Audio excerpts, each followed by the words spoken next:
Welcome guys. Today we move to synthesis. वाक्य संश्लेषण, विभिन्न दिए गए वाक्यों को जोड़कर एक सेंटेंस बनाना। सिंथेसिस के अंतर्गत 3 प्रकार के वाक्य आते हैं। Number 1 simple sentence, number 2 complex sentence, number 3 compound sentence. आज हमारा चैप्टर है सिंथेसिस के माध्यम से विभिन्न वाक्यों को जोड़कर एक सिंपल सेंटेंस बनाना। सिंपल सेंटेंस किसे कहते हैं? ऐसा सेंटेंस जिसमें एक सब्जेक्ट हो और एक वर्ब हो, बाकी उसके कॉम्प्लीमेंट आ सकते हैं, बाकी उसका ऑब्जेक्ट आ सकता है, सेज उसका फ्रेज इन बाकी उसका जो एडजेक्टिवल फ्रेज, एडवर्बियल फ्रेज आकर के वाक्य लंबा हो सकता है, लेकिन उस सेंटेंस में केवल एक सब्जेक्ट और एक वर्ब होगी। तो आज हम जो रूल नंबर 4 है उसको अप्लाई करेंगे, वो है फ्रेज इन अपोजिशन। क्या है? फ्रेज इन अपोजिशन का प्रयोग करेंगे। आपने कैसे सीखा सिंपल सेंटेंस बनाना? पार्टिसिपल का यूज करके, इन्फिनेटिव का प्रयोग करके, उसके बाद जिरन का प्रयोग करके, और उसके बाद आज आप सीख रहे हो फ्रेज इन अपोजिशन। अब आपके दिमाग में एक प्रश्न होगा कि जो सेंटेंस फ्रेज इन अपोजिशन से बनेंगे, क्या वो पार्टिसिपल से नहीं बनेंगे? क्या वो इन्फिनेटिव से नहीं बनेंगे? बन सकते हैं, आप स्वतंत्र हैं बनाने के लिए, लेकिन आपको ये भी पता होना चाहिए कि फ्रेज इन अपोजिशन, कुछ सेंटेंस आपके अटक जाएंगे, नहीं बन पाएंगे। तो आप अगर आपको फ्रेज इन अपोजिशन का ज्ञान होगा तो आप इसकी हेल्प से भी किसी कठिन सेंटेंस को बना लेंगे। इसलिए आज आप टोटली फोकस करेंगे फ्रेज इन अपोजिशन पर। अब फ्रेज इन अपोजिशन क्या होता है, जैसे आप इसको एग्जाम्पल से समझ सकते हो। सेंटेंस एक्सरसाइज कैसे आएगी? Combine each of the following sets of simple sentences into one simple sentence by using phrase in opposition. Phrase in opposition का प्रयोग करके आप सिंपल सेंटेंस बनाओ। जैसे मैंने कह दिया, Dehradun is a big city, it is the capital of Uttarakhand. तो देहरादून जो है, आपने कहा साहब नाउन है, तो कोई ऐसा शब्द हो सकता है जो, या कोई फ्रेज हो सकता है जो देहरादून के समकक्ष हो, जिसका मतलब भी देहरादूनी हो। क्या कह सकते हैं उसको? समानार्थी, पर्यायवाची, या देहरादून के लिए उपयुक्त शब्द जो देहरादून को ही डिफाइन कर रहा हो, ऐसा शब्द ढूंढो। उससे क्या होगा, उस सेंटेंस की वर्ब की ज़रूरत नहीं पड़ेगी, क्योंकि एक वर्ब को आपने एलिमिनेट करना है। तो ये तरीका भी बड़ा अच्छा है। जैसे मैं पहले सेंटेंस को आपको समझाता हूँ। Dehradun is a big city, Dehradun एक बड़ा शहर है। अब इसमें इज को अगर हमने हटाना है तो देहरादून का फ्रेज इन अपोजिशन क्या बन सकता है? A big city. भाई देहरादून और ए बिग सिटी में समानता है। फ्रेज इन अपोजिशन के समकक्ष कोई ऐसा फ्रेज, कोई ऐसा वर्ड, तो आपने कहा ये तो हो सकता है। देहरादून इज की जरूरत ही नहीं पड़ रही है।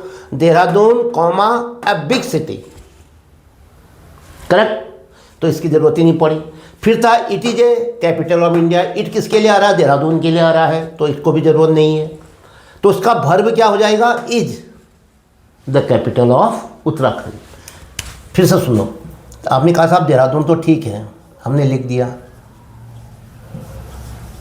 अब मेरा प्रश्न ये है कि देहरादून कॉमा लगा लो के लिए कोई ऐसा शब्द बताओ जो देहरादून का पर्यायवाची हो, जो देहरादून के समकक्ष हो, देहरादून के लिए उपयुक्त के लिए प्रयुक्त किया जा सकते हो, ताकि हम उस वर्ब, उसकी जब उसको ले लोगे तो उसके वर्ब की जरूरत नहीं पड़ेगी। जैसे देहरादून ये बिग सिटी है, अगर मैं कहूँ देहरादून कॉमा अ बिग सिटी, तो इसकी ज़रूरत नहीं पड़ी, इसको हटा, ये अपने आप ही एलिमिनेट हो गया। तो देहरादून और अ बिग सिटी समानार्थी हैं, उनमें आपस में मेलजोल है, एक दूसरे के लिए प्रयुक्त किए जा सकते हैं। ऐसे शब्द को हम कहते हैं फ्रेज इन अपोजिशन। तो देहरादून अ बिग सिटी। ध्यान दीजिए, ये दोनों एक ही हैं। ऐसा मत सोचना कि ये दो हो गए तो अब वर्ब प्लूरल में आएगी, नहीं नहीं। देहरादून कहो या ए बिग सिटी कहो, दोनों से हमारा आशय एक से है। तो Dehradun a big city, it जो है देहरादून के लिए आ रहा है तो इट को भी हट जाएगा। अब वर्ब क्या है? इज। इज है, क्या है? The capital of Uttarakhand.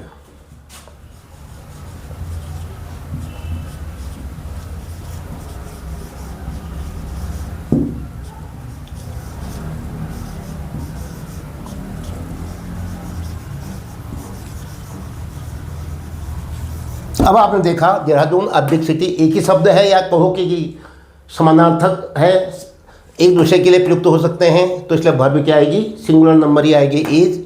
बाकी हमने सेंटेंस को उतार दिया the capital of Uttarakhand. Next, तो अब बिग सिटी क्या हो गया, देहरादून का phrase in apposition. Next, Mohan lives in Rudrapur. Rudrapur is an industrial town. Rudrapur की बात हो रही है, कैसा है रुद्रपुर, इंडस्ट्रियल टाउन है। मोहन कहाँ रहता है, लिव्स इन रुद्रपुर। तो रुद्रपुर का क्या ढूंढो, phrase in apposition. Mohan lives in Rudrapur. अब रुद्रपुर क्या है, रुद्रपुर के लिए कोई ऐसा फ्रेज लाओ जो उसका जो रुद्रपुर के लिए ही प्रयुक्त हो सकता हो, दोनों चीज़ें लगभग एक जैसी हों, तो उसकी वर्ब की जरूरत नहीं पड़ेगी आपको, फिर ये इज अपने आप एलिमिनेट हो जाएगा। रुद्रपुर क्या है, एन इंडस्ट्रियल टाउन है नहीं है, तो एन इंडस्ट्रियल टाउन या रुद्रपुर में आपस में समानता है, तो कॉमा लगा करके इन दोनों को हम एक ही बता सकते हैं। तो क्या कहोगे, Mohan lives in Rudrapur comma an industrial town.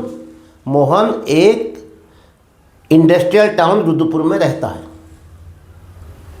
ये अर्थ हो गया इसका। फिर से बोलो क्या होगा, मोहन लिव्स इन रुद्रपुर। ठीक है, अब रुद्रपुर कॉमा रुद्रपुर के लिए फ्रेज इन द क्वेश्चन लाओ, कोई ऐसा शब्द ढूंढो, कोई ऐसा शब्द समूह ढूंढो जो रुद्रपुर के लिए प्रयुक्त हो सकता हो। एन इंडस्ट्रियल टाउन, फ्रेज बना नहीं बना, एक दो तीन शब्दों से मिलकर बनाया तो फ्रेज होगा। और इन अपोजिशन का बोला हुआ के समान, के समानार्थी, के समकक्ष, के लिए प्रयुक्त। तो Mohan lives in Rudrapur an industrial town, ये रुद्रपुर का ही परिचय है, ये वाला एन इंडस्ट्रियल टाउन, दोनों एक ही चीज़ है। तो ये सेंटेंस बना आपका फ्रेज इन अपोजिशन से। Third, the Gitanjali is a collection of short poems. Gitanjali का नाम सुना है, इस एक एपिक है ना, पोइट्री का संग्रह है। The Gitanjali is a collection of short poems. It is the most famous work of Tagore. Rabindranath Tagore का ये एक प्रसिद्ध कृति है। Tagore was one of the greatest poets of India. टैगोर जो थे भारत के प्रसिद्ध जो कवि थे उनमें से एक थे।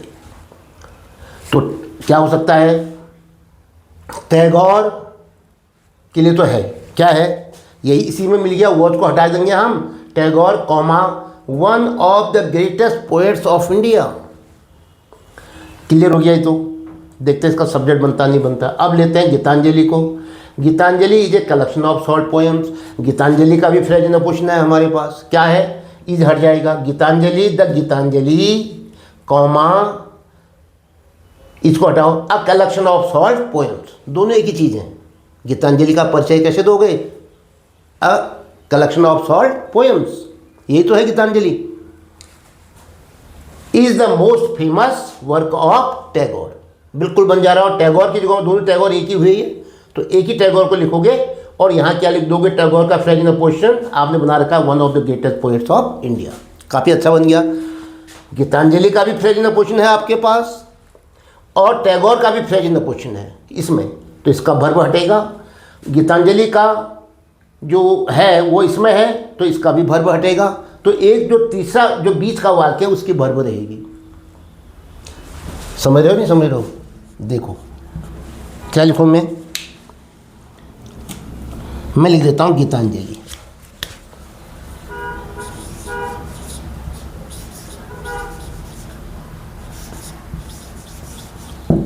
मैंने क्या लिखा, गीतांजलि।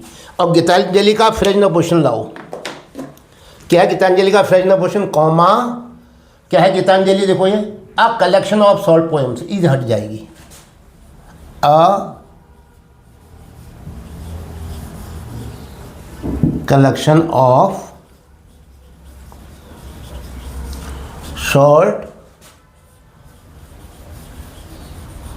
पोएम्स, ठीक है, अब क्या है,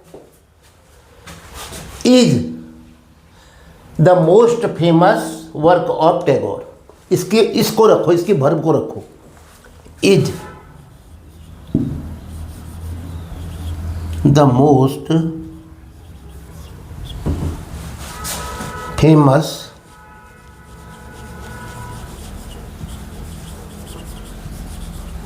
work of Tagore. Tagore comma, और टैगोर का भी फ्रेज इन क्वेश्चन लाओ। टैगोर कौन, टैगोर के लिए जो कोई एक शब्द ऐसा, कोई फ्रेज ऐसा जो उपयुक्त हो सकता है, प्रयुक्त किया जा सकता है। ध्यान दो, आपने निकाल रखा था वो पहले। कहाँ, टैगोर। कौन Tagore, one of the greatest poets of India. तो वर्ड की जरूरत नहीं पड़ेगी, वर्ब अपने आप एलिमिनेट हो गया। क्या कहोगे, फेमस वर्क ऑफ टैगोर, फिर बोलो one of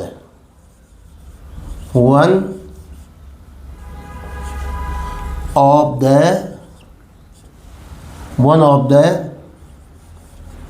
greatest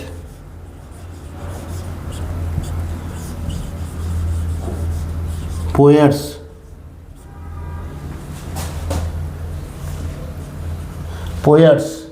of India। लीजिए कितना अच्छा बन गया। गीतांजलि, इसका फ्रेज क्वेश्चन हो गया, या कलेक्शन ऑफ शॉर्ट पोएम, दोनों एक ही चीज़ हैं। इज वर्ब आ गई, सब्जेक्ट ये हो गया। Is the most famous work of Tagore, और टैगोर का भी फ्रेज इन क्वेश्चन, क्योंकि इस वाक्य को भी आपने एसिमुलेट करना है, इसको भी शामिल करना है। One of the greatest poets of India, और उसकी वर्ब एलिमिनेट हो गई। तो ये था इतने सुंदर ढंग से फ्रेज इन क्वेश्चन कितना इंपॉर्टेंट है बताइए। अगर आप इसको नहीं सीखोगे तो लंबे लंबे वाक्य सेंटेंस जो आएंगे आपके, माना 5 सेंटेंस दे दिए, 6 दे दिए, और कहा एक बनाओ। आपने कहा साहब एक जगह तो पार्टिसिपल से काम बन गया, एक जगह इन्फिनिटिव से काम बन गया, एक जगह जेरेंट से काम बन गया, अब दूसरा फिर जेरेंट लगाते हैं तो बन ही नहीं रहा अर्थ। तो आप क्या कहोगे, फ्रेज इन अपोजिशन से आप कई वाक्यों को मिला करके एक कर सकते हो, क्योंकि दोनों वाक्यों में जो उस एक दूसरे की बात आई है उसको तो रख लोगे आपस में उनको मिला लोगे, उसकी वर्ब एलिमिनेट कर दोगे। Next 4, Columbus discovered a new world, he was a famous seller. Columbus कौन था, डिस्कवर्ड ए न्यू वर्ल्ड, उसने एक नई खोज की थी। कोलंबस जो था एक प्रसिद्ध सेलर था। कोलंबस अ फेमस सेलर, एक ही चीज़ है। कोलंबस का परिचय कैसे है, अ famous seller. Columbus comma a famous seller discovered a new world, सबसे बढ़िया है। दूसरा तरीका भी था लेकिन मुझे ये अच्छा लगा, कोलंबस का ले लो, कोलंबस कॉमा, इसका फ्रेज इन क्वेश्चन लाओ। ऐसा शब्द जो कोलंबस के लिए प्रयुक्त हो सकता है वो है अ फेमस सेलर। जब आप इसको ले लोगे तो इसके वर्ब की आवश्यकता नहीं रह जाएगी। ये बताने के लिए ही तो वर्ब लाए थे हम। अब इसको हमने फ्रेज इन क्वेश्चन बना दिया तो वर्ब की जरूरत ही नहीं है। Columbus a famous seller.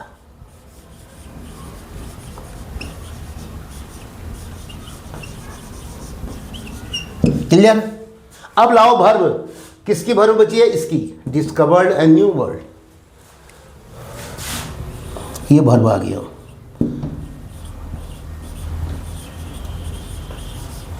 Discovered a new world,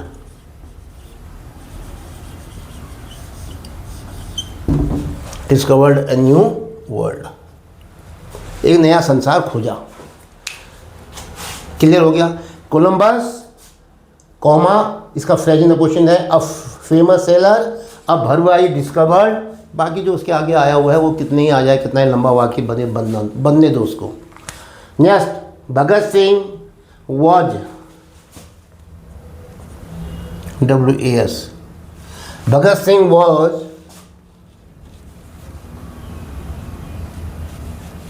a prince of patriots, देशभक्तों का राजकुमार था भगत सिंह।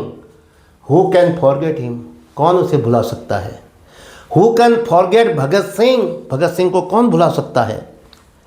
इंट्रोगेटिव सेंटेंस बनना है, देखो इसको लेते हैं हम, हु कैन फॉरगेट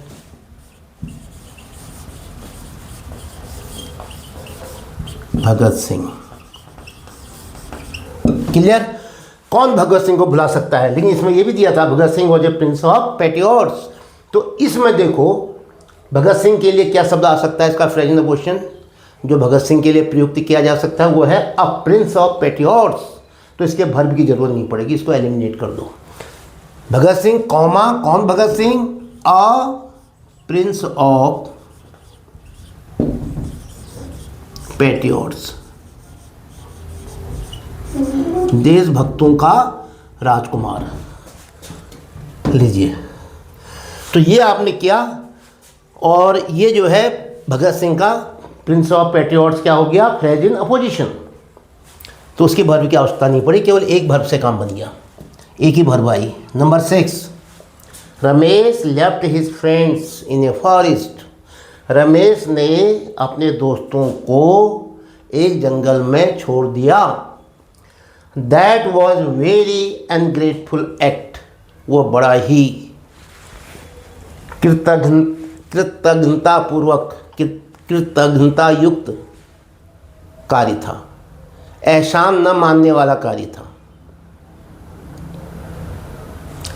है ना। एक तो ग्रेटफुल होता है जिसमें आप सब तारीफ करते हैं या जो सबके प्रति समर्पित होता है, ये एक बहुत गलत काम था, ऐसे समझ लो। Ramesh left his friends in a forest, that was very ungrateful act, वो काम छोड़ना जो था, उसको अकेला छोड़ना जो था जंगल में, वो अनग्रेटफुल एक्ट था।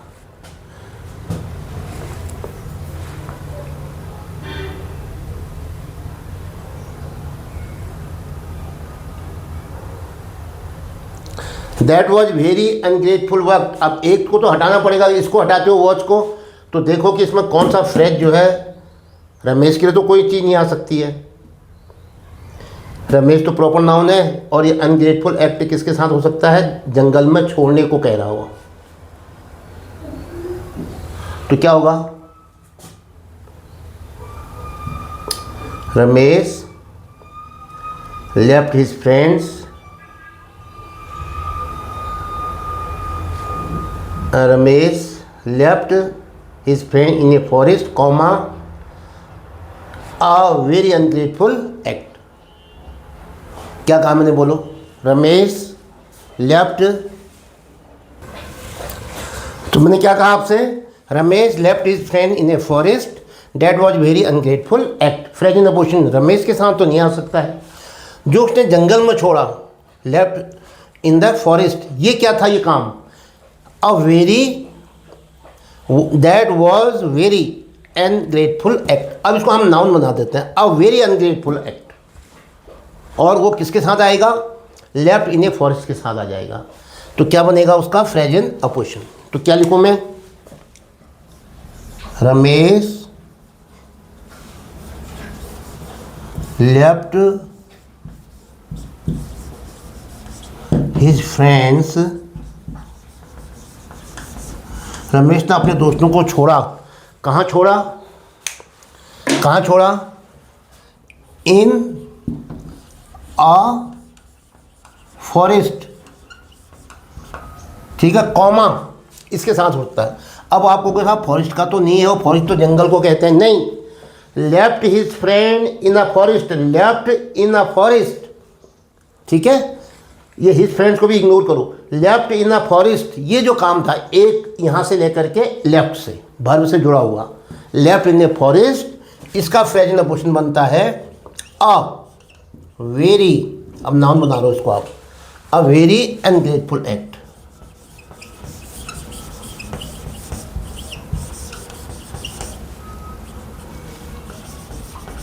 ये काम बड़ा अशोभनीय था, बड़ा कृतज्ञतापूर्ण काम था। Ramesh left his friend in a forest comma a very ungrateful act.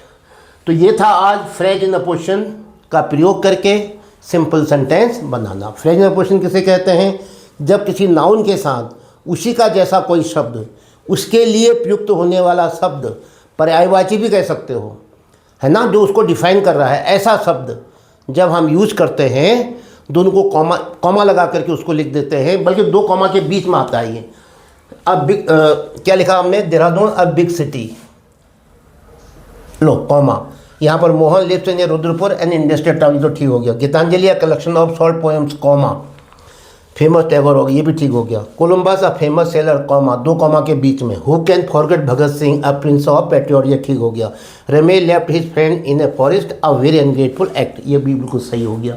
2 comma के बीच में नाउन के लिए जो शब्द प्रयुक्त हो सकता है, जो दोनों आपस में बराबर हों, एक दूसरे के लिए प्रयुक्त किए जा सकते हों, उसको कहते हैं फ्रेज इन अपोजिशन, आमने सामने रखे जा सकते हैं। तो उससे क्या होगा, एक वर्ब एलिमिनेट हो जाएगी, उसकी ज़रूरत ही नहीं पड़ेगी। इस प्रकार हम सेंटेंस को क्या करते हैं, 2 को मिला के या 3 को मिला के 4 को मिला के एक सेंटेंस बनाते हैं, जिसको हम सिंपल सेंटेंस कहते हैं। उसमें क्या होगा, एक सब्जेक्ट एक वर्ब। इसके साथ ही आज का ये वीडियो समाप्त होता है। और कमेंट बॉक्स में आप अपनी राय ज़रूर लिखिए। विशेषकर एनडीए और सीडीएस के जो एस्पायरेंट्स हैं 9th 10th के साथ साथ, उनके लिए ये वीडियो बड़ी उपयोगी है, ध्यान दीजिए। थैंक यू, जय हिंद।